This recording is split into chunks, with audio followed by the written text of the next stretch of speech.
Bonjour et bienvenue sur Tout Comment. Aujourd'hui, dans cette vidéo de Tout Comment, on va vous expliquer ce qu'est un show and go, un porte-prep et un bloc.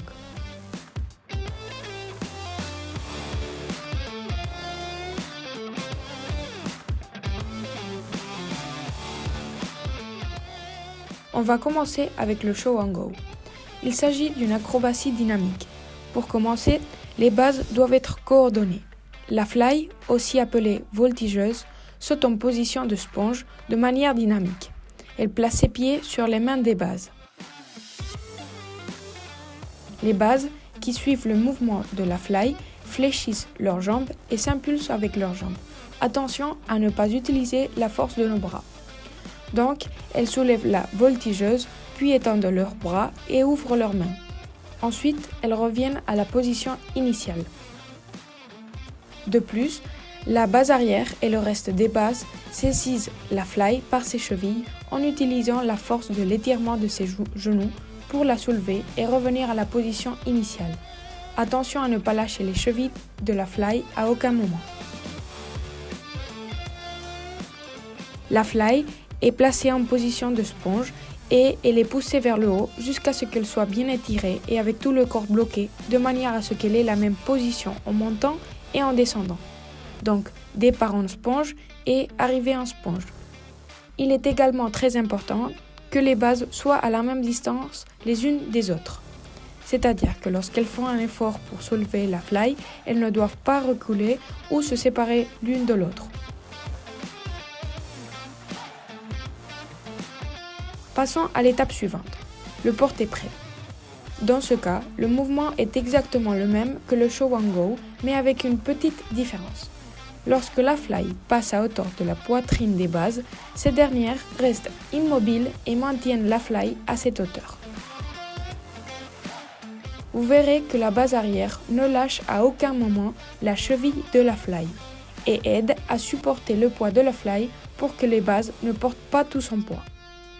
Pour descendre, on fait un petit push-up qui fait comprendre à la fly qu'on descend et elle va se mettre alors en position sponge.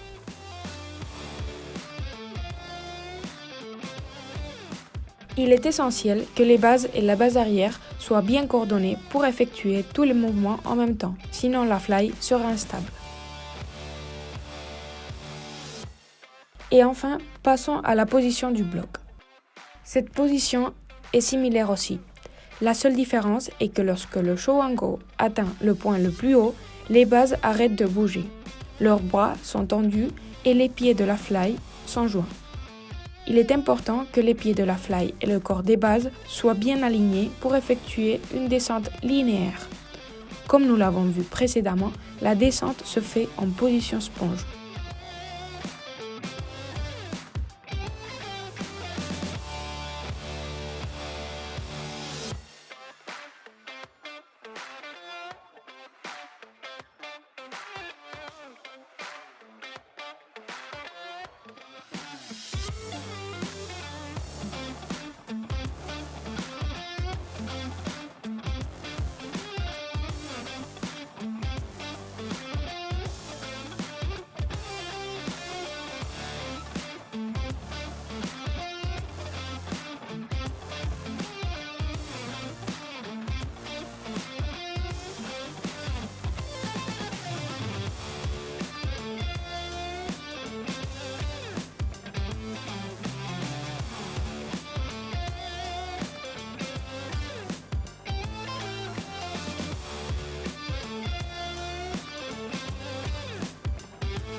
J'espère que le cours d'aujourd'hui vous aura servi. Laissez-nous un like et abonnez-vous à notre chaîne pour plus de vidéos. À la prochaine!